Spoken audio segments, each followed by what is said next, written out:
Fan है, लेकिन ये बात उसने अपने ऑफिस में नहीं बताई थी कि वो एक फैन गर्ल है। दूसरी तरफ हम मेन लीड रायन को देखते हैं, जो एक पेंटर है, लेकिन किसी रीजन की वजह से उसने अब पेंटिंग करना छोड़ दिया है। लेकिन उसमें एटीट्यूड अभी भी कूट कूट कर भरा है। हैंडसम और हॉट होने के साथ साथ वो काफी टैलेंटेड भी है। नेक्स्ट सीन में हम देओक मी को देखते हैं, जो कैप और मास्क लगाकर बाकी लड़कियों की तरह अपने आइडल को देखने आई होती है। वो वहां पे उसकी काफी सारी फोटोज क्लिक करती है और हमेशा की तरह जब शी हान कॉन्सर्ट में अपनी वाटर बॉटल फेंकता है तो वो उसे कैच करके अपने घर लाकर अलमारी में सजा देती है। साथ में उसने शी हान का एक फैन पेज भी बनाया था जिस पर उसके बहुत सारे फॉलोअर्स हैं। अब शी हान का बर्थडे बहुत जल्द आने वाला था, इसलिए देओक मी उसे एक लिमिटेड एडिशन कोट देने का डिसाइड करती है, लेकिन उसकी बुकिंग ऑलरेडी एक फैन गर्ल ने कर ली थी। तो फिर वो डिसाइड करती है कि वो शी हान को उसके फेवरेट आर्टिस्ट ली सॉल की पेंटिंग गिफ्ट करेगी। इसके बाद उसकी मम्मी उसे बहुत ताने देती है, लेकिन वो उनकी बातें एक कान से सुनकर दूसरे कान से निकाल देती है। अब हमें उसके चाइल्डहुड फ्रेंड यूनजी को दिखाया जाता है, जो उसी के साथ पला बड़ा है। यूनजी के हाथों से गलती से शी हान की फोटो टूट जाती है तो देओक मी उसे बहुत मारने लगती है। नेक्स्ट सीन में देओक मी न्यूयॉर्क में एक ऑक्शन में बैठी होती है। तभी उसकी नजर रायन पर पड़ती है और वो अपनी नजर उससे हटा नहीं पाती और सोचती है, इसकी शक्ल तो बिल्कुल शी हान से मिलती है, ये कितना हैंडसम है यार। लेकिन रायन उसकी वजह से बहुत इरिटेट हो गया था और उससे कहने लगता है, तुम जिस पीस को देख रही हो वो 1987 में बना है और एकदम परफेक्ट बैलेंस फेस और फीचर्स हैं इसके। इस पीस का नाम रायन गोल्ड है, तो क्या तुम्हें ये चाहिए? ये सुनकर देओक मी बहुत एम्बेरस फील करती है और अपना फेस साइड में कर लेती है। तभी वहां पर एक पेंटिंग की बिडिंग स्टार्ट हो जाती है। ये पेंटिंग शी हान के फेवरेट आर्टिस्ट ली सॉल की ही थी। अब देओक मी और रायन दोनों उस पेंटिंग पर बोली लगाने लग जाते हैं, लेकिन अपने कम बजट के चक्कर में देओक मी ये पेंटिंग हार जाती है और रायन उसे बाय कर लेता है। ये देखकर वो अपसेट हो जाती है। इसके बाद वो रायन के पास जाकर बोलती है, क्या आप ये पेंटिंग मुझे दे सकते हो? लेकिन रायन उसे साफ मना करके वहां से चला जाता है। अब वो उदास होकर कोरिया वापस पहुंच जाती है।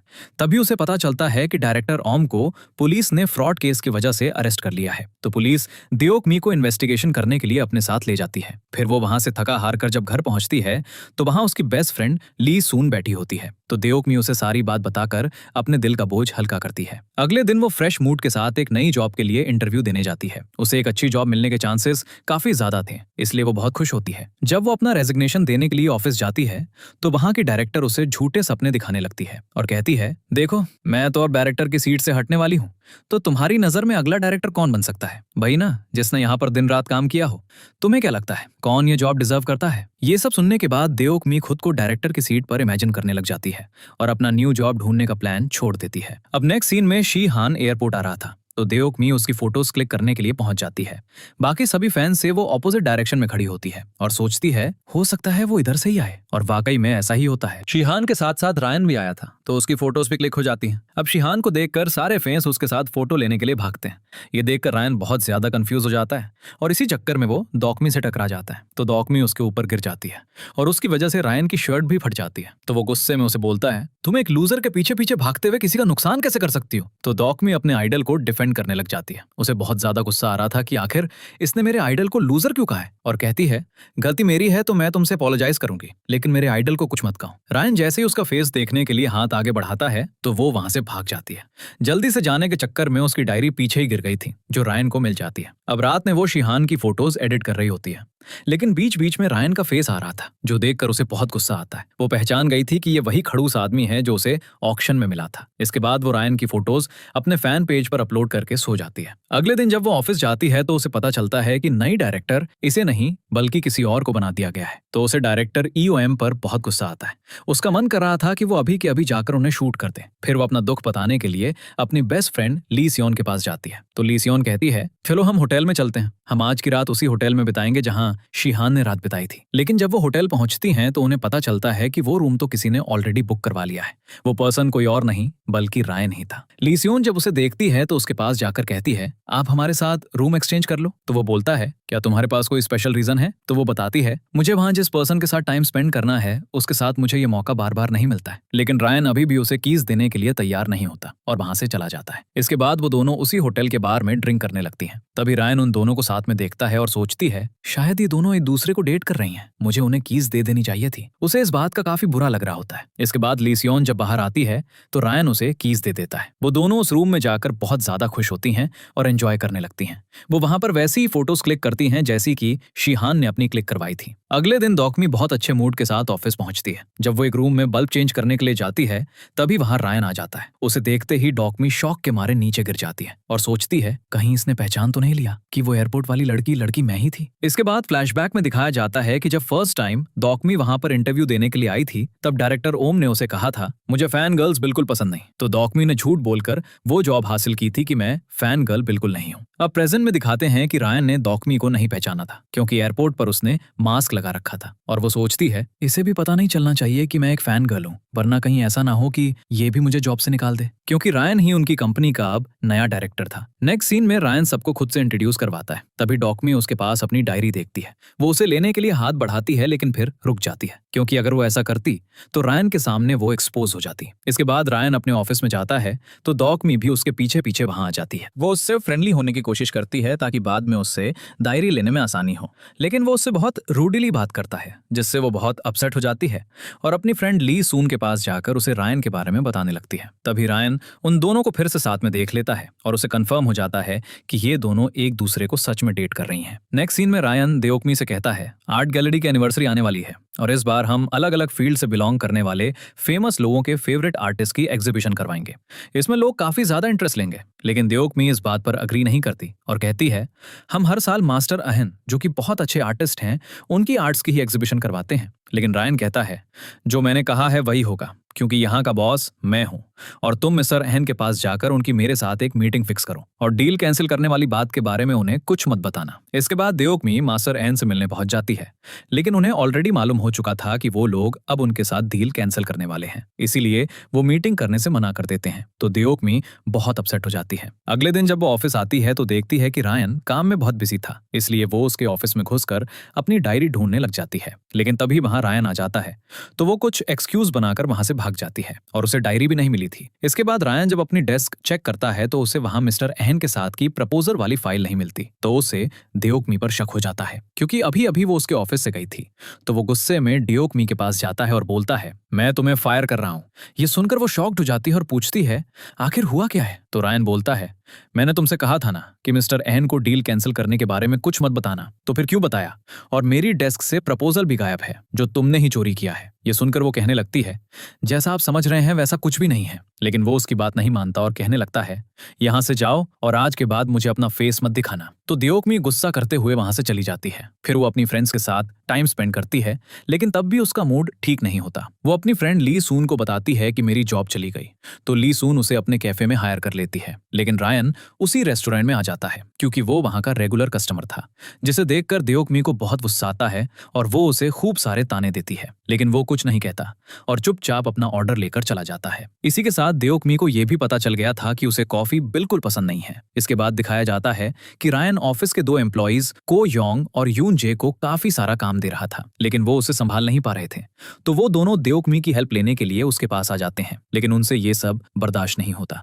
तो को योंग रायन के पास जाकर सब सच बता देती है और कहती है मिस्टर अह का प्रपोजल मैंने ही चुराकर पुरानी डायरेक्टर ओम को दिया था क्योंकि उन्होंने मुझे ब्लैकमेल किया था, इसीलिए मुझे उनका काम करना पड़ा और डील कैंसिल करने वाली बात भी डायरेक्टर ओम ने ही मिस्टर आन को बताई थी। इन सब में दौकमी की कोई गलती नहीं है। ये सुनकर रायन काफी एम्बैरस होता है, तो वो तुरंत ही दौकमी के पास उससे अपोलोजाइज करने के लिए पहुंच जाता है और उसे कहता है प्लीज तुम काम पे वापस आ जाओ, आर्ट गैलरी को तुम्हारी बहुत जरूरत है। दौकमी उसका सॉरी एक्सेप्ट कर लेती है, लेकिन काम पे वापस जाने के लिए मना कर देती है क्योंकि वो अभी भी रायन से गुस्सा थी और सोचती है इसने जो मेरे साथ किया है उसकी पनिशमेंट तो इसे मिलनी ही चाहिए। इसलिए वो रायन के मिल्क में कॉफी मिला देती है। रायन जब वो दूध पीता है तो उसकी कंडीशन खराब हो जाती है और वो बेहोश हो जाता है। दूसरी तरफ दौकमी को पिक करने के लिए उसके बचपन का दोस्त उनगी आया था। तभी उसके पास मिस्टर आन का कॉल आता है जो कहता है मैं आपके साथ मीटिंग करने के लिए तैयार हूँ और मैंने सुना है कि तुम्हें फायर कर दिया गया, मुझे इसके लिए बहुत बुरा लग रहा है। ये सुनते ही दौकमी गुड न्यूज देने के लिए रायन के पास जाती है और देखती है कि रायन वहां बेहोश पड़ा हुआ था।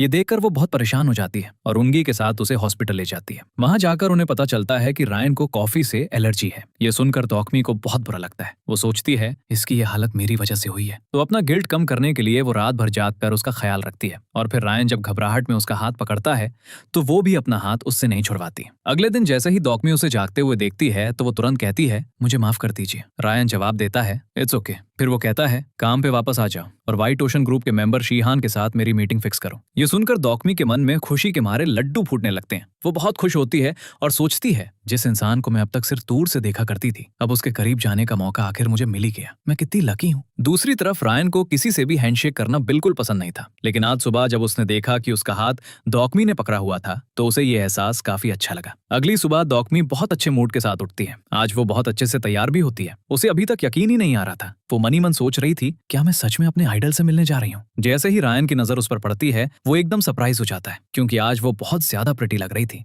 वो उससे अपनी नजरें हटा ही नहीं पाता। दौकमी ने जो जैकेट पहनी हुई थी वही लिमिटेड एडिशन जैकेट थी जो किसी एक दूसरी फैन सिंडी ने शीहान के लिए खरीदी थी। ये देखकर शीहान भी सरप्राइज हो जाता है और सोचता है आखिर ये जैकेट इसके पास कैसे आई। हो सकता है इसने खुद बाय की हो। फिर उसके हाथ में फ्लावर बुके देखकर वो पूछता है शायद ये तुम मेरे लिए लाई हो। दौकमी तुरंत बुके पीछे कर लेती और कहती है नहीं ये तो शीहान के लिए है। मीटिंग के लिए जाते वक्त दौकमी अपनी फीलिंग्स को लेकर बहुत एक्साइटेड थी। जैसे ही उसकी नजर अपने आइडल पर पड़ती है उसकी हार्ट बीट बहुत तेज हो जाती है। वो उसके साथ बिताए हर मोमेंट को एंजॉय करने लगती है और मनी मन सोचती है वाह ये कितना हैंडसम है। उधर शीहान उनसे एक फैन पेज की बात कर रहा था। वो कहता है वो फैन पेज काफी फेमस है, मुझे भी वो बहुत पसंद है।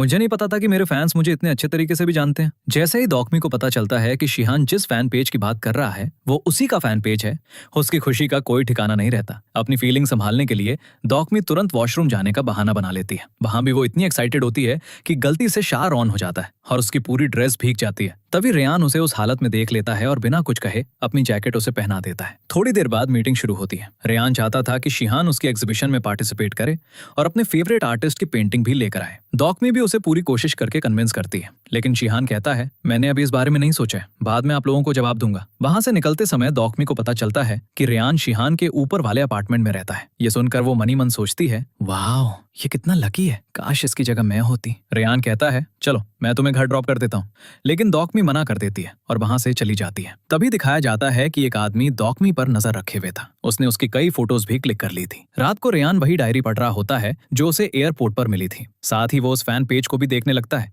जिसकी बात शीहान ने की थी। तभी उसे पता चलता है कि ये डायरी भी उसी इंसान की है जो वो फैन पेज चलाता है। दूसरी तरफ दौकमी बिल्कुल बच्चों की तरह अपनी फ्रेंड को बता रही होती है कि आज शीहान के साथ उसकी मीटिंग कैसी रही और वो बहुत ज्यादा खुश थी। अगले दिन लीसून उसे तुरंत कॉल करके कहती है क्या तुमने आज का आर्टिकल पढ़ा? दौकमी कहती है नहीं। जैसे ही वो सोशल मीडिया चेक करती है वो एकदम सरप्राइज हो जाती है। वहां खबर चल रही थी कि उसका फेवरेट आइडल किसी के साथ डेट कर रहा है। दौकमी मनी मन सोचती है आखिर वो लड़की कौन हो सकती है। तभी लीसून उसे वो फोटो दिखाकर कहती है देखो विंडो में तुम्हारा ही शैडो दिखाई दे रहा है। दरअसल मैनेजर ने जो फोटो अपलोड की थी उसमें विंडो पर दौकमी का शैडो नजर आ रहा था, इसलिए सभी फैन समझ बैठे कि शीहान किसी को डेट कर रहा है। ऊपर से दौकमी ने वही लिमिटेड एडिशन जैकेट पहनी हुई थी जो सिंडी ने शीहान को गिफ्ट की थी। ये सब देखकर सभी लोग शॉक्ड रह जाते हैं।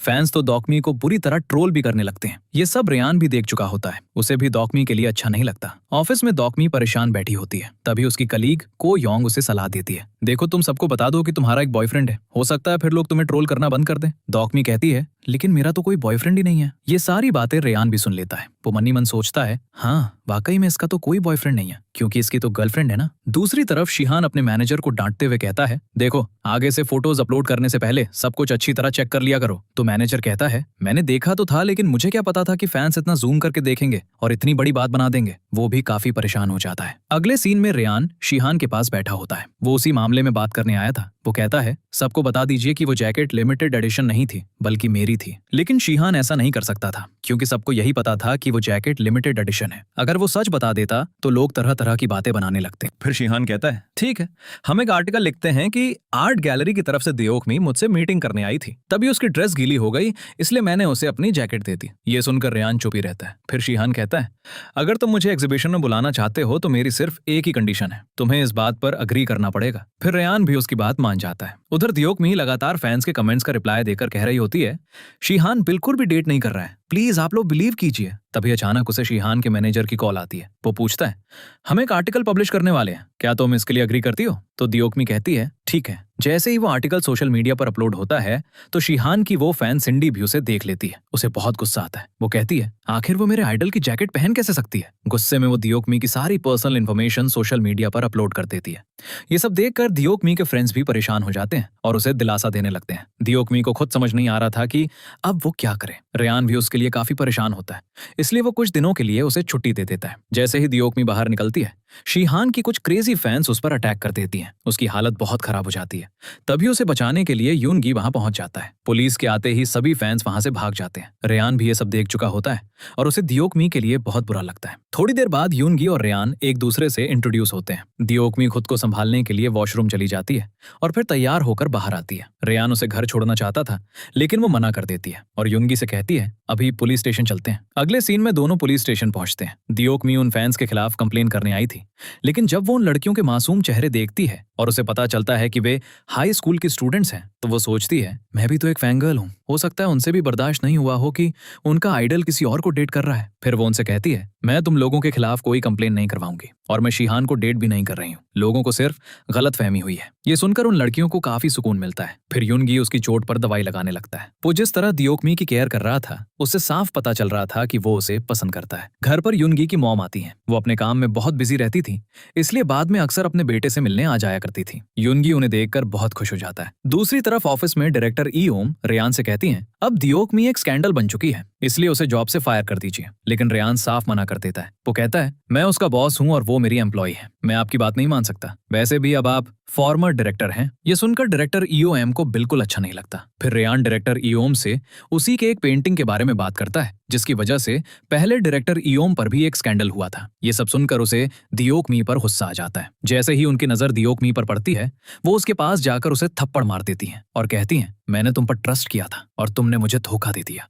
तुमने ये सब रेयान को क्यों बताया? रेयान भी ये सब देख लेता है और उसे बिल्कुल अच्छा नहीं लगता। बाद में दियोक मी उसके सामने ऐसे बिहेव करती है जैसे कुछ हुआ ही ना हो। थोड़ी देर बाद रेयान देखता है कि दियोक मी अकेली बैठी सोच में डूबी हुई है। वो उसके पास जाकर कहता है, मुझे माफ कर दो, मुझे डायरेक्टर ईओम से पेंटिंग वाली बात नहीं करनी चाहिए थी, उसी वजह से तुम्हें थप्पड़ पड़ा। दियोक मी शॉक्ड होकर सोचती है, क्या इन्हें पता चल गया कि मुझे थप्पड़ पड़ा था? वो बहुत एम्बैरेस फील करती है और वहां से जाने लगती है। तभी रेयान की नजर एक काली गाड़ी पर पड़ती है। उसे लगता है कि शायद वो डॉकमी को नुकसान पहुंचाने वाली है, इसलिए वो तुरंत उसके पीछे चल पड़ता है। जैसे ही वो ब्लैक कार डॉकमी को हिट करने वाली होती है, रेयान अपनी गाड़ी बीच में लाकर खड़ी कर देता है। फिर वो उस ड्राइवर पर गुस्सा होकर कहता है, मेरी गर्लफ्रेंड को हिट करने की हिम्मत कैसे हुई? ये सुनकर डॉकमी एकदम सरप्राइज हो जाती है और कहती है, क्या गर्लफ्रेंड? तभी वो आदमी उन्हें कॉन्ग्रेचुलेशंस कहकर वहां से चला जाता है। गाड़ी में बैठने के बाद रेयान कहता है, मुझे तुम्हारी प्रॉब्लम का एक सोल्यूशन मिल गया है, क्यों ना हम बॉयफ्रेंड गर्लफ्रेंड होने का प्रिटेंड करें? ये सुनकर डॉकमी सरप्राइज हो जाती है। वो कहती है, अभी मैं इसके लिए तैयार नहीं हूँ, मुझे सोचने का टाइम चाहिए। अगले सीन में डॉकमी की ग्रैंडमा को हॉस्पिटल में एडमिट दिखाया जाता है। उनकी तबीयत काफी खराब थी।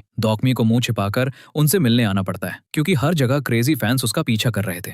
बाद में रेयान उसे मैसेज करता है, आज भी ऑफिस मत आना। जब डॉकमी अपनी फ्रेंड के पास पहुंचती है, तब भी वहां फैंस को देखकर उनसे छिपने की कोशिश करती है, लेकिन शीहान के फैंस दिन ब दिन और भी ज्यादा अग्रेसिव होते जा रहे थे। बाद में रेयान उस फैन पेज को भी फॉलो कर लेता है, जिसकी डायरी उसके पास थी। ये देखकर डॉकमी एकदम सरप्राइज रह जाती है। अगले सीन में रेयान और डॉकमी मिस्टर आन के पास बैठे होते हैं। वे उन्हें न्यूयॉर्क एग्जीबिशन का इनविटेशन कार्ड देने आए थे। मिस्टर आन तुरंत इनविटेशन एक्सेप्ट कर लेते हैं। ये देखकर डॉकमी बहुत खुश हो जाती है। शीहान वाले मामले को लेकर फैंस लगातार और भी क्रेजी होते जा रहे थे। आज तो एक फैन उसकी गाड़ी के सामने ही आ जाती है, जिसकी वजह से उसका एक्सीडेंट हो जाता है। ये न्यूज सुनकर डॉकमी को बिल्कुल अच्छा आंसर लगता। वो सोचती है, शायद ये सब मेरी वजह से हो रहा है। इसीलिए अगले दिन ऑफिस पहुंचकर वो रेयान से कहती है, ठीक है, मैं तुम्हारी गर्लफ्रेंड बनने के लिए तैयार हूँ। आज से हम दोनों कपल होने का नाटक करेंगे। ये सुनकर रेयान तुरंत मान जाता है और कहता है, मुझे एक आइडिया आया है, क्यों ना हम अपनी फोटोज उसी फैन पेज वाली लड़की को भेज दें और उससे कहें कि वो उन्हें सोशल मीडिया पर अपलोड कर दे। हो सकता है फैंस उसकी बात मान ले। इस पर डॉकमी भी तुरंत एग्री कर जाती है। अगले दिन अपना फोटो शूट करवाने के लिए डॉकमी ली सून को साथ लेकर आती है। ये देखकर रेयान सरप्राइज होकर कहता है, ये अपनी गर्लफ्रेंड को भी यहाँ ले आई। इसके बाद फोटो शूट शुरू हो जाता है। ली सून दोनों को देखकर कहती है, तुम दोनों थोड़ा क्लोज आ जाओ, ऐसे दूर दूर खड़े होकर फोटो अच्छी नहीं लगेगी। जैसे ही दोनों एक दूसरे दूसरे के करीब आते हैं, डॉकमी की हार्ट बीट बहुत तेज हो जाती है। थोड़ी देर बाद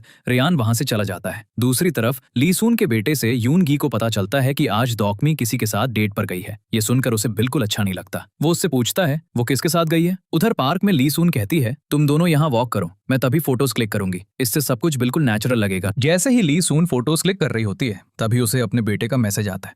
वो परेशान होकर तुरंत वहां से चली जाती है। बाद में उसे पता चलता है कि वो मैसेज यूनगी ने ही भेजा था। वो उससे पूछता है तुम्हारे साथ दियोकमी नहीं आई? तो वो उससे कहती है तो तुमने मुझे इसलिए मैसेज किया था क्योंकि तुम्हें पता चला कि दियोकमी किसी और के साथ डेट पर गई है और तुम जेलस फील कर रहे हो। अगर सच में तुम उसे पसंद करते हो तो उसे बता क्यों नहीं देते? यूनगी ये सुनकर गहरी सोच में पड़ जाता है। दूसरी तरफ रेयन और दियोकमी को अभी भी पार्क में दिखाया जाता है। उन्हें पता चल जाता है कि लीसून वहां से जा चुकी है, लेकिन फिर भी वे वहां से जाने की बजाय साथ में टाइम स्पेंड करने लगते हैं। बातों ही बातों में दियोकमी कहती है मुझे पहले पेंटिंग करने का बहुत शौक था, लेकिन किसी वजह से मैंने उसे छोड़ दिया। एक्चुअली कॉलेज लाइफ में मेरे हाथ पर चोट लग गई थी। ये सुनकर रेयान तुरंत एक छोटी सी ड्राइंग बनाकर उसे गिफ्ट कर देता है। वहां से निकलते समय दियोकमी उससे पूछती है मैंने कई बार नोटिस किया है कि तुम्हें किसी का हाथ पकड़ना पसंद नहीं है। इस पर रेयान कहता है ऐसी बात नहीं है, मुझे अच्छा लगता है, लेकिन जब कोई मेरा हाथ छोड़ देता है तो वो फीलिंग मुझे बिल्कुल अच्छी नहीं लगती। बचपन में उसके पेरेंट्स उसे छोड़कर चले गए थे। उसी बात को याद करके वो फिर अपसेट हो जाता है। फिर दियोकमी उसका मूड ठीक करने की कोशिश करती है और कहती है अगर कभी तुम्हें लगे कि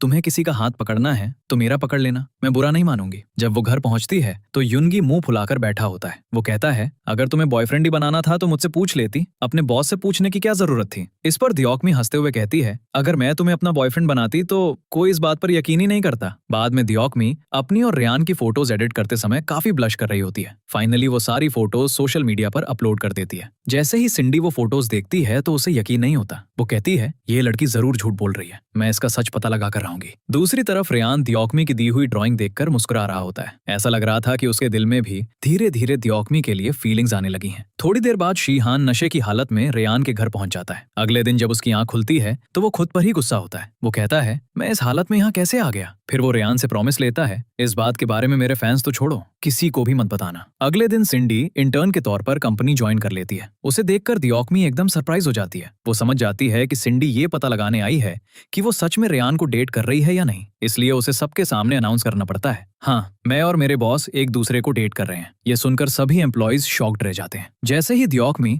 हनी कहती हुई रेयान की तरफ भागती है तो उसका पैर फिसल जाता है और वो सीधे रेयान के ऊपर गिर जाती है। रेयान उसकी इस हरकत से सरप्राइज हो जाता है। बाद में वो उससे पूछता है तुमने ऐसा क्यों किया? तब दियोकमी बताती है सिंडी वही लड़की है जिसने जैकेट वाली फोटोज सोशल मीडिया पर अपलोड की थी। वो यहाँ ये पता लगाने आई है कि हम सच में कपल हैं या नहीं। मेरा तो मन करता है कि उसे जॉब से निकाल दें, लेकिन रेयान ऐसा नहीं कर सकता था क्योंकि सिंडी डायरेक्टर इयोम की बेटी थी। जैसे ही यूनगी रेयान और दियोकमी की क्लोज फोटोज देखता है तो उसे बहुत जेलसी होती है। वो कहता है डेट पर भला कौन इतना क्लोज आता है? गुस्से में वो दियोकमी के पास जाता है और कहता है आजकल तुम जो कर रही हो वो अगर तुम्हारी मॉम को पता चला तो पता है क्या होगा? लेकिन दियोकमी को उसकी बातों की कोई परवाह नहीं होती। तब यूनगी कहता है ठीक है, फिर सबको तुम्हारी सच्चाई भी पता चलनी चाहिए। इससे पहले कि वो कुछ और बोलता दियोकमी उसका मुंह बंद कर देती है और कहती है खबरदार अगर ये बात किसी से भी कही तो। वहां से जाते वक्त यूनगी की मुलाकात रेयन से होती है। यूनगी उसे अपने साथ जूडो प्रैक्टिस के लिए बुलाता है। पिछली मुलाकात में उसने अपना इंट्रोडक्शन देते हुए बताया था कि वो जूडो का गोल्ड मेडलिस्ट है। ट्रेनिंग सेंटर पहुंचकर यूनगी को पता चलता है कि रेयन को पहले से ही सब पता है। रेयन कहता है आज मैंने तुम्हारी और दियोकमी की बातें सुन ली थी। अगर वो अपनी सच्चाई किसी को नहीं बताना चाहती तो मैं भी तुम्हें वार्निंग देता हूँ कि तुम भी किसी को कुछ मत बताना। रेयन को अभी तक यही समझ रहा था कि दियोकमी अपने लेस्बियन होने की बात किसी को नहीं बताना चाहती। उसी समय ली सियून भी अपने बेटे के साथ वहां आ जाती है और उसकी मुलाकात रेयन से होती है।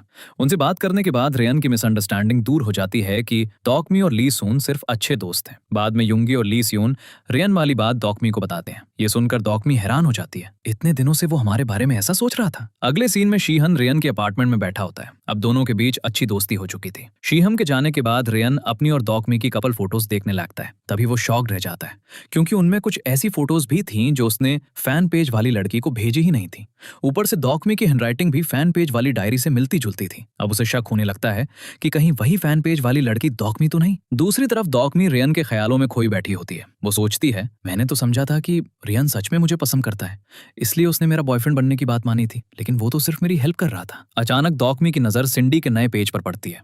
सिंडी ने नया अकाउंट बनाकर लिखा था रेयन और दियोकमी सच में डेट नहीं कर रहे। मैं उनकी इन्वेस्टिगेशन करूंगी और उनके फेक रिलेशनशिप की सच्चाई सबके सामने लाऊंगी। ये देखकर दियोकमी सरप्राइज रह जाती है।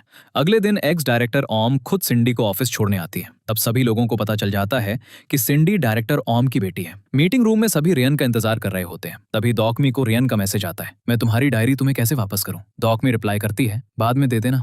फिर रेयन भी मीटिंग रूम में आ जाता है। वो डॉकमी को अवॉइड करने की कोशिश करता है और सिंडी ये सब नोटिस कर लेती है। डॉकमी को उसका ये बिहेवियर बिल्कुल अच्छा नहीं लगता, जबकि सिंडी का शक और बढ़ जाता है। नेक्स्ट सीन में रेयन एग्जीबिशन के लिए एक आर्टिस्ट से मिलने जा रहा होता है। तभी डॉकमी भी उसकी कार में आकर बैठ जाती है और रेयन उसे मना नहीं कर पाता। दूसरी तरफ सिंडी लगातार उन दोनों पर नजर रखे हुए थी। रास्ते में तेज बारिश की वजह से उनकी कार बीच रास्ते में फंस जाती है, इसलिए उन्हें आर्टिस्ट के घर तक पैदल जाना पड़ता है। आर्टिस्ट मिस्टर ना उन्हें उस हालत में देखकर सरप्राइज हो जाते हैं। वो उन्हें कपड़े बदलने के लिए ड्रेस देते हैं और रात वहीं रुकने की भी इजाजत दे देते हैं। मिस्टर ना जानते थे कि बाकी लोगों की तरह ये दोनों भी उन्हें एग्जीबिशन में इनवाइट करने आए हैं, इसलिए वो साफ मना कर देते हैं। बाद में डॉकमी का स्कार्फ उसके बालों में फंस जाता है, तो रेयन आकर उसकी मदद करता है और वहां हल्का सा रोमांटिक माहौल बन जाता है और दोनों को बहुत नर्वस फील होता है। दोनों फिर मिस्टर ना को मनाने की कोशिश करते हैं और डॉकमी कहती है, आप अपनी अनरिलीज्ड आर्ट्स लोगों को क्यों नहीं दिखाते? लेकिन मिस्टर ना फिर भी मना कर देते हैं। बाद में दोनों मिस्टर ना की आखिरी खींची हुई फोटो देखते हैं। तब डॉकमी कहती है, मुझे लगता है कि मिस्टर ना ने किसी खास वजह से फोटोग्राफी छोड़ी है। उनकी आर्ट्स देखकर तो बिल्कुल नहीं लगता कि वो इस काम को खत्म करना चाहते थे। उनकी बातें मिस्टर ना भी सुन लेते हैं और सोचते हैं, इस लड़की ने इतना सही अंदाजा कैसे लगाया? अगले दिन जब डॉकमी की आंख खुलती है तो अपने पास रेयान को देखकर एकदम शॉक हो जाती है। जैसे ही रेयान हिलता है वो दोबारा अपनी आंखें बंद कर लेती है। रेयान भी उसे अपने इतने करीब देखकर तुरंत वहां से हट जाता है। आज की शुरुआत अच्छी होती है क्योंकि मिस्टर ना आखिरकार अपनी अनरिलीज्ड पेंटिंग्स की एग्जीबिशन करवाने के लिए मान जाते हैं। डॉकमी उन पेंटिंग्स की फोटोज क्लिक करती है। साथ में रेयान की फोटो लेते वक्त उसके चेहरे पर हल्की सी स्माइल भी दिखाई देती है। वापस आते टाइम डॉकमी रेयान को सिंडी के नए पेज के बारे में बता देती है। वो कहती है वो अभी भी हम पर नजर रख रही है। ये सुनकर रेयान शॉक्ड हो जाता है और कहता है, इसका मतलब हमें अब और ज्यादा केयरफुल रहना पड़ेगा। उधर डॉकमी के फैन पेज पर एक नई लड़की ज्वाइन करती है, लेकिन वो कोई और नहीं बल्कि रेयान ही था जिसने नई आईडी बनाकर एंट्री की थी। अब उसे पूरा यकीन हो गया था कि फैन पेज चलाने वाली लड़की डॉकमी ही है, इसलिए वो उसे थोड़ा टीज करने और उसके और करीब जाने की कोशिश करने लगता है। दूसरी तरफ डॉकमी अपने दिल से रेयान के लिए फीलिंग बढ़ती जा रही थी।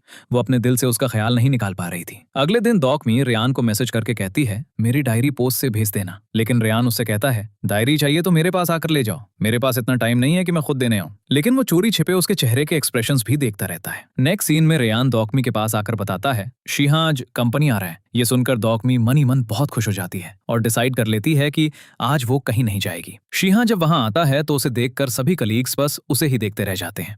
तभी रेयान सबको डांटते हुए कहता है, जाकर अपना काम करो, यहाँ क्या देख रहे हो? फिर शीहा मीटिंग में बताता है कि वो अपने सोलो एल्बम के जरिए एग्जीबिशन में एक स्टोरी बनाना चाहता है। उसका ये आइडिया रेयान को भी बहुत पसंद आता है। शीहा को देखकर डॉकमी के चेहरे पर जो स्माइल आती है उसे रेयान भी नोटिस कर लेता है। रात को सभी एम्प्लॉयज मिलकर पार्टी करते हैं। सिंडी रेयान और डॉकमी से पूछती है, आप लोग कहाँ मिले थे और आपकी फर्स्ट किस कब हुई थी? लेकिन दोनों के कुछ आंसर्स अलग होने की वजह से गेम के रूल्स के अकॉर्डिंग रेयान को कई ड्रिंक्स पीनी पड़ती हैं। फिर वो कहता है, मैं डॉकमी की जगह की वाइन भी पी लूंगा। इस तरह वो काफी ज्यादा ड्रंक हो जाता है, इसलिए बाद में डॉकमी उसे संभालती है। इसके बाद डॉकमी रेयान को उसके घर छोड़ने आती है। वहां रेयान उसका हाथ ही नहीं छोड़ता। बड़ी मुश्किल से डॉकमी उसे सुलाकर वहां से निकलती है। अगले दिन जब रेयान की आंख खुलती है उसे रात की सारी बातें याद आती हैं और वो सोचता है, डॉकमी मेरे बारे में क्या सोचती होगी। वो काफी एम्बैरेस्ड फील करता है। इसके बाद शीहान डॉकमी के फैन पेज का वीआईपी मेंबर बनने के लिए सभी क्वेश्चंस के आंसर्स देता है। इसके लिए उसे काफी मेहनत करनी पड़ती है। फाइनली सही आंसर्स देकर वो वीआईपी मेंबर बन जाता है। ये देखकर डॉकमी और ली सॉन शॉक्ड होकर कहते हैं, हमारी तरह कोई और भी शीहा को इतनी अच्छी तरह जानता है। Very impressive. नेक्स्ट सीन में शीहान रेयान को ली सॉल की एक पेंटिंग के बारे में बताता है। वो पेंटिंग मेरे पास है। रेयान वहां जाकर पेंटिंग देखता है और अपनी पुरानी यादों में खो जाता है। ली सॉल की कुल 9 पेंटिंग्स थी। कुछ मिल चुकी थी लेकिन बाकी कहाँ है ये किसी को नहीं पता था।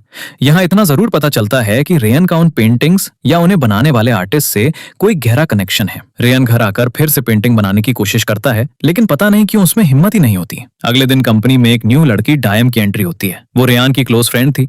दोनों को साथ देखकर डॉकमी को बहुत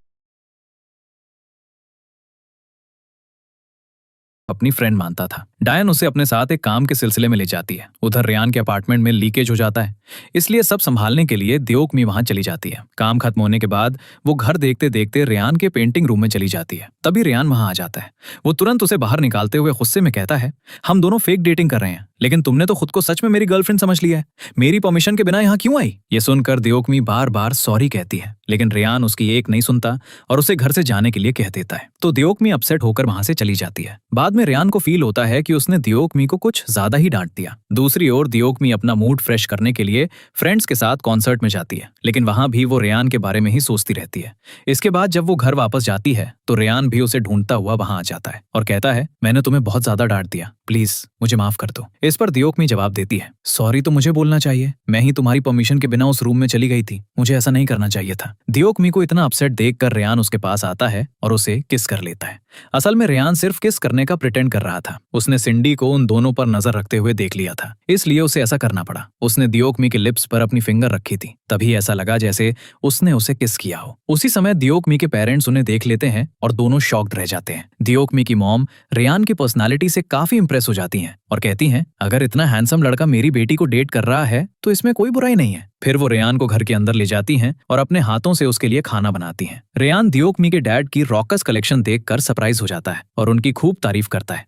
इसके बाद सभी साथ बैठकर डिनर करते हैं। दियोकमी की मॉम दोनों को एक कमरे में टाइम स्पेंड करने के लिए भेज देती हैं। रूम में रेयान उससे पूछता है, तुमने पेंटिंग वाली ड्रीम पूरी क्यों नहीं की? दियोकमी कहती है, कॉलेज में फाइनेंशियल प्रॉब्लम की वजह से मैं इस फील्ड में आगे नहीं बढ़ सकी। उसी समय यूनगी और उसकी मॉम भी वहां आ जाते हैं। यूनगी की मॉम रेयान से मिलकर बहुत खुश होती हैं। दोनों एक दूसरे को बिजनेस कार्ड भी दे देते हैं। जाते वक्त दियोकमी की मॉम रेयान के लिए काफी सारा खाना पैक कर देती है और फिर दियोकमी उसे बाहर तक छोड़ने जाती है। ये सब देखकर यूनगी जेलसी से भर जाता है। वो दियोकमी से बहुत प्यार करता था, लेकिन कभी बता नहीं पाया। घर पहुंचकर रेयान डोकमी की मॉम का दिया हुआ पैक्ड फूड खोलता है। तभी उसकी नजर एक रॉक पर पड़ती है जो डोकमी के डैड ने उसे गिफ्ट किया था। वो कहता है, अब समझ आया ये इतना भारी क्यों था। अगले दिन रेयान सिंडी से कहता है, आज के बाद ऑफिस मत आना, कल मैंने तुम्हें डोकमी पर नजर रखते हुए देख लिया था, ये अच्छी बात नहीं है। ये सुनकर सिंडी उससे माफी मांग लेती है और उसके सामने ही कल की सारी फोटोज डिलीट कर देती है। फिर सिंडी बताती है, Sheehan my life fan page ने शीहान का ऑटोग्राफ जीत लिया है, बहुत जल्द साइन इवेंट भी होने वाला है। ये सुनकर डोकमी बहुत खुश हो जाती है। आज डायरेक्टर ओम भी ऑफिस आती हैं। वो डोकमी से कहती हैं, उस दिन एक प्राइवेट इवेंट में तुम्हें काम करना होगा, लेकिन वही दिन शीहान के साइन इवेंट का भी था। तब रेयान कहता है, उस दिन डोकमी मेरे साथ रहेगी, आप सिंडी को ले जाइए। ये सुनकर सिंडी का चेहरा देखने लायक हो जाता है। ऑफिस में कॉलेगीज रेयान और डोकमी के रिलेशनशिप की बातें कर रहे होते हैं। तभी डायन भी ये सब सुन लेती है। वो रेयान से पूछती है, क्या तुम दोनों सच में डेटिंग कर रहे हो? तो रेयान चुप रहता है। कोई जवाब न मिलने पर डायन गुड बाय कहकर वहां से चली जाती है। आखिरकार शीहान के साइन इवेंट का दिन आ जाता है। डोकमी तैयार होकर वहां पहुंच जाती है।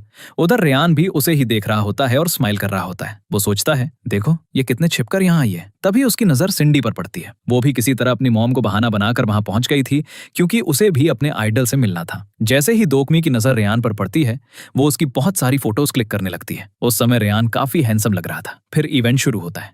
फर्स्ट प्राइज के लिए डोकमी के फैन पेज का नाम अनाउंस होता है, तो उसकी खुशी का कोई ठिकाना नहीं रहता। वो मास्क पहनकर अपने आइडल शीहान के साथ फोटो खिंचवाती है। शीहान उसकी प्राइवेसी का ध्यान रखते हुए उसके साथ फोटो खिंचवा लेता है। फिर इवेंट खत्म होते ही सिंडी डोकमी के पीछे पड़ जाती है। डोकमी उससे बचकर भागने लगती है। तभी रेयान आकर सिंडी का ध्यान भटका देता है और इस तरह आज डोकमी का फेस रिवील होने से बच जाता है। घर आकर डोकमी शीहान की पिक्चर्स की जगह रेयान की पिक्चर्स ही एडिट करने लगती है।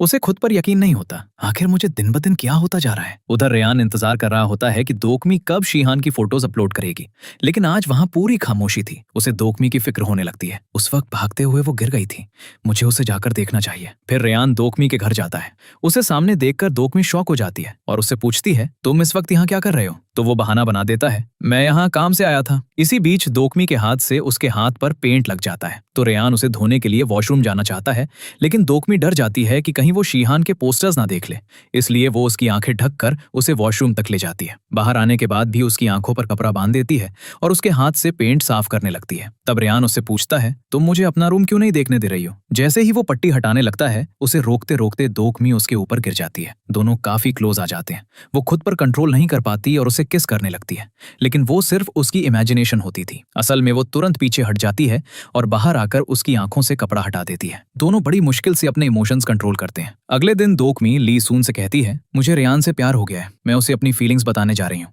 लेकिन ली सून उसे रोकते हुए कहती है, पहले ये तो पता कर लो कि वो भी तुमसे प्यार करता है या नहीं, ऐसा ना हो कि तुम्हें रिजेक्ट होना पड़े। उधर सिंडी शीहान के फ्लैट के पार्किंग एरिया में होती है और उसकी मॉम उसे पकड़ लेती है। रेयान भी उन्हें देख लेता है। सिंडी अपनी मॉम से कहती है, मैं तो अपने बॉस से मिलने आई थी। फिर रेयान के सामने ही अपनी फेक आईडी डिलीट कर देती है और कहती है, प्लीज मेरी मॉम को बता दीजिए कि मैं आपसे मिलने आई थी। मजबूरी में रेयान को झूठ बोलना पड़ता है। ऑफिस पहुंचकर रेयान डोकमी को बाहर बुलाता है और कहता है, गुड न्यूज है, सिंडी ने अपना पेज डिलीट कर दिया है। लेकिन डॉकमी खुश होने की बजाय अपसेट हो जाती है और सोचती है, मैंने तो समझा था कि शायद उसने मुझे अपनी फीलिंग्स बताने के लिए बुलाया है। मीटिंग के बाद रेयान डॉकमी को शिहान के पास ले जाता है। शिहान कहता है, मैं एग्जीबिशन में इसलिए नहीं आ सकता क्योंकि उस दिन मेरी विजुअल आर्टिस्ट की छुट्टी है। इस पर रेयान कहता है, उसका काम मेरी फ्रेंड डायन संभाल लेगी। ये सुनकर शिहान मान जाता है। इसके बाद रेयान डॉकमी को घर छोड़ने जाता है। तभी उसकी मुलाकात यून जी से हो जाती है। यून जी कहता है, आज के बाद डॉकमी से दूर रहना, लेकिन रेयान उसकी बात नहीं मानता और दोनों के बीच बहस हो जाती है। बाद में डॉकमी अपने पेरेंट्स के साथ डिनर कर रही होती है। बाद में वो यूनगी से पूछती है, अगर तुम मुझे पहली बार देखते तो मेरे बारे में क्या सोचते? इस पर यूनगी कहता है, ऑब्वियसली मैं तुम्हें डेट करने के बारे में सोचता, आखिर तुम इतनी प्रिटी हो। फिर वो कहता है, लेकिन अगर किसी लड़के को पता चल गया कि तुम इस उम्र में भी फंगीर हो तो वो भाग जाएगा, वो तुम्हारे बारे में क्या सोचेगा? ये सुनकर डॉकमी अपसेट हो जाती है और सोचती है, क्या रेयान मेरी फैंगर्ल वाली आइडेंटिटी जानने के बाद भी मुझसे प्यार करेगा? अगले दिन रेयान और डॉकमी डायन के पास जाते हैं ताकि वो शिहान की विजुअल आर्टिस्ट बन जाए। दोनों की बॉन्डिंग देखकर डॉकमी को जेलसी होने लगती है। डायन एक शर्त पर मानती है, रेयान मेरा आर्ट रूम ऑर्गेनाइज करेगा। रेयान तुरंत मान जाता है और तीनों काम शुरू कर देते हैं। काम करते हुए डायन रेयान और डॉकमी की बॉन्डिंग देखती है। उसे समझ आ जाता है कि दोनों सच में एक दूसरे से प्यार करते हैं। उधर यून जी को जब पता चलता है कि डॉकमी देर तक रेयान के साथ काम करेगी तो वो भी वहां पहुंच जाता है। वहां रेयान और यून जी एक दूसरे को घूरते रहते हैं। काम खत्म होने के बाद सभी खाना खाने जाते हैं। वहां भी यून जी ऐसे बिहेव करता है जैसे वो डॉकमी को सबसे ज्यादा जानता हो। ये देखकर रेयान को जेलसी होने लगती है। बाद में यून जी से डायन को पता चलता है कि रेयान और डॉकमी सिर्फ कपल होने का प्रिटेंड कर रहे हैं। उनके जाने के बाद डायन रेयान से कहती है, तुम लोग फेक डेटिंग कर रहे हो, लेकिन मैंने नोटिस किया है कि तुम डॉकमी से सच में प्यार करते हो। इस पर रेयान कहता है, अब मैं फेक रिलेशनशिप खत्म करके उसे सच बता दूंगा कि मैं उससे कितना प्यार करता हूँ। लेकिन डायन डॉकमी से आधा सच और आधा झूठ बोलती है। रेयान अब तुमसे फेक रिलेशनशिप खत्म करना चाहता है, उसने खुद मुझे ये बात बताई है। ये सुनकर डॉकमी का दिल टूट जाता है और वो बहुत अपसेट हो जाती है। दूसरी तरफ रेयान डॉकमी के लिए बहुत सारे फ्लावर्स खरीदता है और उसे मैसेज करके एक जगह बुलाता है। डॉकमी वहां पहुंच जाती है, लेकिन रेयान की बात सुने बिना ही कह देती है, चलो अपना फेक रिलेशनशिप यहीं खत्म कर देते हैं। ये सुनकर रेयान बहुत दुखी हो जाता है। वो उसका हाथ पकड़कर रोकने की कोशिश करता है, लेकिन डॉकमी अपना हाथ छुड़ाकर वहां से चली जाती है और रेयान अपने दिल की बात कह ही नहीं पाता। घर पहुंचकर रेयान उदास बैठा होता है। उधर डॉकमी की हालत भी बिल्कुल वैसी ही होती है। रात को डॉकमी एक अजीब सपना देखती है। उसे लगता है कि जैसे उसने रेयान का हाथ छोड़ा था, वैसी ही फीलिंग उसे बचपन में भी एक लड़के का हाथ छोड़ते समय हुई थी। तभी उसकी आंख खुल जाती है। अगले दिन डॉकमी लीसियोन को कल की सारी बातें बता देती है। तो लीसियोन कहती है, रेयान पहले तुम्हारे साथ इतना स्वीट और केयरिंग था, तो अब ऐसा कैसे कर सकता है? तभी रेयान उसी रेस्टोरेंट में आता है। डॉकमी उसे देखकर छिप जाती है। लीसियोन गुस्से में रेयान को ऑर्डर देने से मना कर देती है, तो रेयान शॉक होकर वहां से चला जाता है। ऑफिस पहुंचते ही डॉकमी की नजर डायन और रेयान पर पड़ती है। उसे फिर से जेलसी होने लगती है और वो गुस्से में काम करने लगती है। सारे कलीग्स शॉक्ड होकर सोचते हैं, कहीं बॉस ने इसे चीट तो नहीं कर दिया? अब डॉकमी लगातार रेयान को अवॉइड करने लगती है। कलीग्स भी रेयान को ताने मारते हैं, आपने डॉकमी के साथ अच्छा नहीं किया। रेयान हैरान और परेशान हो जाता है। बाद में सिंडी उसे सबकी बातें बताती है। वो सोचता है, मैंने कुछ किया भी नहीं, फिर भी सब मुझे ही ब्लेम क्यों कर रहे हैं? अगले दिन डॉकमी के पेरेंट्स ऑफिस के बाहर आते हैं। वे रेयान के साथ लंच करना चाहते थे। डॉकमी उन्हें मना करती है, लेकिन रेयान मान जाता है। सभी साथ बैठकर खाना खाते हैं। रेयान बड़े शौक से उनके हाथ का बना खाना खाता है। डॉकमी की मॉम उसे अपने हाथ से बनाई हुई विंड चाइम गिफ्ट करती हैं। उसे देखकर रेयान स्माइल कर देता है। इसके बाद सभी साथ में फोटोज भी खिंचवाते हैं। फिर रेयान डॉकमी के पेरेंट्स को घर छोड़ने जाता है। रास्ते में डॉकमी इशारों है, मेरा और रेयान का कोई रिलेशनशिप नहीं है, लेकिन उसकी मॉम समझती हैं कि वो ऐसे ही कह रही है। उन्हें लगता है कि शायद दोनों के बीच लड़ाई हुई है। बाद में डॉकमी की मॉम यूनगी की मॉम को ये बात बताती हैं। तब यूनगी भी उनकी बातें सुन लेता है। रात को यूनगी डॉकमी के पास आता है। उसके हर दुख के समय वो हमेशा उसके साथ रहता था, इसलिए आज भी उसका हौसला बढ़ाने आता है। अपना मूड ठीक करने के लिए डॉकमी शिहन के फैन पेज पर जाकर फैन से चैट करने लगती है। उनमें एक नया मेंबर भी था जो असल में रेयान ही था। सीधे बात ना कर पाने की वजह से रेयान उसी आईडी से अपने दिल की बातें लिखने लगता है। डॉकमी को उस मेंबर की हालत बिल्कुल अपनी जैसी लगती है। उसे क्या पता था कि वो कोई और नहीं बल्कि रेयान ही है। अगले सीन में डायन, रेयान और शिहान साथ में काम कर रहे होते हैं। डॉकमी दूर खड़ी उन्हें देख रही होती है। ध्यान कहीं और होने की वजह से उसके हाथ से ड्रिंक्स गिर जाती हैं, तो रेयान तुरंत उसके पास आ जाता है। तभी डायन को शॉपकीपर की कॉल आती है। वो कहता है, तुरंत शॉप आ जाओ, काम है। डॉकमी डायन की जगह शॉप पर चली जाती है क्योंकि डायन बहुत बिजी थी। आखिर सबकी हेल्प करना डॉकमी की आदत थी। वहां पहुंचकर वो रेयान के साथ बिताए हुए सारे मोमेंट्स याद करके काफी इमोशनल हो जाती है। शॉपकीपर अभी तक वहां नहीं आया था इसलिए वो मन ही मन सोचती है, रेयान जो भी जवाब दे मैं आज उससे अपने प्यार का इजहार जरूर करूंगी, कम से कम मेरे दिल का बोझ तो हल्का हो जाएगा। तभी रेयान भी उसे ढूंढते हुए शॉप पर पहुंच जाता है और कहता है, मैं फेक रिलेशनशिप इसलिए खत्म करना चाहता था ताकि हम अब सच में अपने ट्रू लव की वजह से डेटिंग करें। सच कहूं तो मुझे तुमसे प्यार हो गया है। आखिरकार वो अपने दिल की बात कह ही देता है। डॉकमी भी उसे पहले से ही पसंद करती थी। इसके बाद दोनों के बीच किस का सीन दिखाया जाता है। उधर डायन लगातार रेयान को मैसेज कर रही होती है, लेकिन रेयान डोकमी के साथ बिजी होने की वजह से कोई रिप्लाई नहीं दे पाता। इसके बाद रेयान डोकमी को घर छोड़ने जाता है। डोकमी बहुत खुश होती है। उस रात तो जैसे उसे नींद ही नहीं आती। अगले दिन डोकमी ली सियोन को सारी बात बता देती है। ली सियोन भी अपनी फ्रेंड के लिए बहुत खुश होती है, लेकिन फिर उसे युनगी का ख्याल आता है और वो कहती है, एक बार अपनी रिलेशनशिप के बारे में युनगी को मत बताना। डोकमी उसकी बात मान जाती है। ऑफिस में रेयान और डोकमी को खुश देखकर सभी को समझ आ जाता है कि दोनों के बीच की मिसअंडरस्टैंडिंग्स खत्म हो गई है, तो सभी उनके लिए खुश होते हैं। डायन को जब पता चलता है कि रेयान और डोकमी अब सच में डेटिंग कर रहे हैं तो वो बहुत अपसेट हो जाती है और वो डोकमी से माफी भी नहीं मांगती, बल्कि कहती है, तुम्हें रेयान पर ट्रस्ट करना चाहिए था, ऐसे ही मेरी बातों में कैसे आ गई। फिर रात को रेयान और डोकमी डेट पर जाते हैं और साथ में बहुत अच्छा टाइम स्पेंड करते हैं। घर छोड़ते समय रेयान उसे एक ब्यूटीफुल नेकलेस गिफ्ट करता है। डोकमी बहुत खुश हो जाती है। फिर वो रेयान को गुड बाय किस करती है और वहां से चली जाती है। दूसरी तरफ युनजी फैसला कर लेता है कि आज वो डोकमी से अपने दिल की बात कह देगा। वो पूरी तरह तैयार होकर आता है, लेकिन तभी ली सियोन भी वहां आ जाती है। वो बहुत दुखी थी क्योंकि उसके हस्बैंड ने उसे चीट किया था। वो कहती है, मेरे हस्बैंड ने मेरी बेस्टी के फैन पेज की इन्फॉर्मेशन कंपनी तक पहुंचाई। उसने सिर्फ शीहा ही नहीं बल्कि सभी फैंस को क्रिटिसाइज भी किया है। अब मेरा उससे कोई रिश्ता नहीं रहेगा। उसे अपसेट देखकर युनगी डोकमी से अपनी फीलिंग्स नहीं बता पाता। दूसरी ओर रेयान भी घर पर बहुत अपसेट बैठा था क्योंकि उसने युनगी को डोकमी के घर जाते हुए देख लिया था। वो सोचती है, कहीं युनगी उससे अपने प्यार का इजहार न करते। अगले दिन डोकमी फैन गर्ल बनकर शीहा की फोटोज क्लिक करने जा रही होती है। तभी सामने रेयान को देखकर वो युनगी के पीछे छिप जाती है। वो सोचती है, अभी मैं रेयान को नहीं बताना चाहती कि मैं फैन गर्ल हूँ, लेकिन रेयान की नजर उस पर पड़ चुकी होती है। वो उसे उसके फैन पेज के नेम से बुलाता है, शीहा माय लाइफ। ये सुनकर डोकमी शॉक रह जाती है। इन्हें इस बारे में कैसे पता चला? रेयान डोकमी को वहां से ले जाने लगता है। वो थोड़ा जेलस भी हो रहा था कि युनगी उस समय डोकमी के घर क्या कर रहा था। उधर ली सियोन को उसका हस्बैंड उसे बुलाने आता है। वो कहता है, हमारे बेटे की तबीयत बहुत खराब है। ये सुनते ही ली सियोन उससे मिलने के लिए चली जाती है। दूसरी ओर रेयान डोकमी को अपने फ्लैट पर लेकर जा रहा था और सोचता है, शायद इस वक्त शीहा यहाँ नहीं होगा, तो यही सही वक्त है इसे अपने फ्लैट पे लेके जाने का। लेकिन जैसे ही लिफ्ट का डोर खुलता है, सामने शीहा खड़ा होता है, तो वो तुरंत डोकमी को छुपा देता है, लेकिन शीहा ने उसे देख लिया था। वहीं ली सियोन तुरंत अपने बेटे से मिलने जाती है, लेकिन बेटा बिल्कुल ठीक होता है।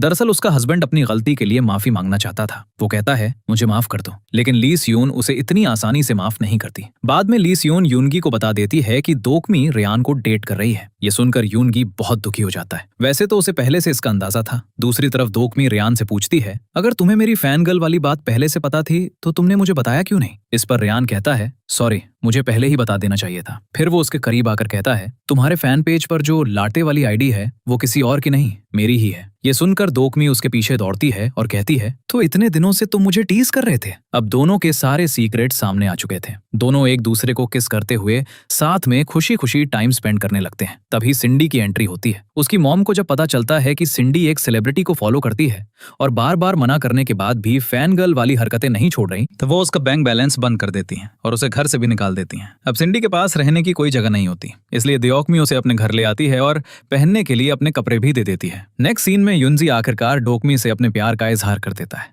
तो डोकमी कहती है, मैं पहले से ही रेयान को डेट कर रही हूँ। युनजी ये बात जानता था, फिर भी वो कहता है, मुझे सिर्फ एक चांस दे दो। इतना कहकर वो प्यार से उसके सिर पर हाथ रखता है और वहां से चला जाता है। इसके बाद डोकमी ये सारी बात रेयान को बता देती है, तो रेयान कहता है, कोई जल्दबाजी मत करना, युनगी तुम्हारी फैमिली जैसा है। उसे ये बात सुनकर दुख जरूर होगा कि तुम उससे प्यार नहीं करती। डोकमी उसकी बात समझ जाती है। अगले दिन उन सबको ली सॉल की एक और पेंटिंग मिल जाती है, लेकिन वो काफी डैमेज हो चुकी थी।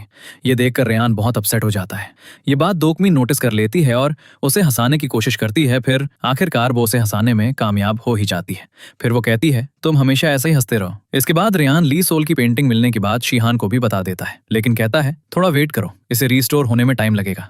फिर वो एक आर्टिस्ट को बुलाते हैं और आखिरकार पेंटिंग रीस्टोर हो जाती है। इसके बाद डोकमी रेयान को खाने पर अपने घर बुलाती है, तो वो गिफ्ट्स लेकर वहां जाता है। उसी दिन डोकमी की मॉम को पता चलता है कि उसकी बेटी का कमरा शीहान के पोस्टर से भरा हुआ है। उन्हें डोकमी का फैन गर्ल होना बिल्कुल पसंद नहीं आता, इसलिए वो उसे डांटने लगती हैं। तभी रेयान वहां आ जाता है और उनका हाथ रुक जाता है। डोकमी की मॉम घबरा जाती हैं कि कहीं रेयान उनकी बेटी को फैन गर्ल होने की वजह से रिजेक्ट ना कर दे, तो वो रेयान से कहती हैं, फैन गर्ल डोकमी नहीं बल्कि मैं हूं। लेकिन रेयान कहता है, आप टेंशन मत लीजिए, मुझे पहले से पता है कि दोकमी एक फैन गर्ल है और मुझे इससे कोई प्रॉब्लम नहीं है। ये सुनकर उसकी मॉम की टेंशन दूर हो जाती है। उनके जाने के बाद रेयान और दोकमी साथ में क्वालिटी टाइम स्पेंड करते हैं। रात को जैसे ही रेयान सोता है उसे एक बुरा सपना आता है। बचपन में उसकी मॉम उसे ऑर्फनेज के बाहर छोड़कर चली गई थी। वो यादें आज भी उसका पीछा नहीं छोड़ती। परेशान होकर वो दोकमी के पास पहुंच जाता है और उसे गले लगाकर इमोशनल हो जाता है। पूछने पर वो अपना सपना बता देता है, जो असल में उसकी सच्ची यादें थीं। दोकमी उसका मन बहलाने के लिए उसके साथ गेम्स खेलती है और आखिरकार उसका ध्यान बटाने में कामयाब हो जाती है। थोड़ी देर बाद रेयान सोती हुई दोकमी को बिस्तर पर लिटा देता है और खुद भी उसके पास सो जाता है। बाद में दोकमी की आंख खुलती है और रेयान को अपने पास देखकर वो थोड़ा इमोशनल हो जाती है। अगले दिन दोकमी ली सॉन से मिलने आती है। तभी युनगी भी वहां पहुंच जाता है। ऑफिस के लिए देर हो रही थी, इसलिए दोकमी उनसे एक्सक्यूज लेकर चली जाती है।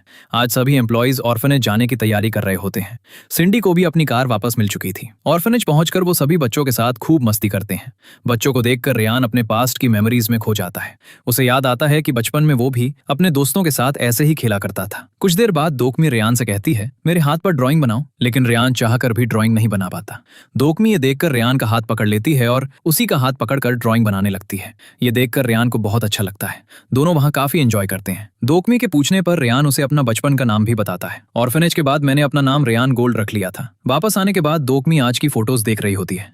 तभी उसे अपने चाइल्डहुड की कुछ यादें आने लगती हैं कि वो कुछ बच्चों के साथ खेल रही थी, लेकिन वो जल्दी ही उन यादों को अपने दिमाग से निकाल देती है। दूसरी तरफ डायन ड्रिंक करने के बाद यूनजी को हेल्प के लिए बुलाती है। यूनजी वहां आ जाता है तो डायन उससे कहती है, मैंने अब मूव ऑन करने का फैसला कर लिया है। वैसे भी मैं रेयान जैसा दोस्त नहीं खोना चाहती, उसकी खुशी में ही मेरी खुशी है। ये सुनकर यूनजी भी सोचता है कि वो भी दोकमी को नहीं खोना चाहता। अगले दिन मिसेज ईम हेड डायरेक्टर के तौर पर फिर से कंपनी ज्वाइन कर लेती हैं। आते ही वो कहती हैं, मिस्टर रेयान, तुम जो एग्जीबिशन प्लान कर रहे हो, मैंने उसे कैंसिल करने का फैसला किया है। ये सुनकर सिंडी बहुत अपसेट हो जाती है।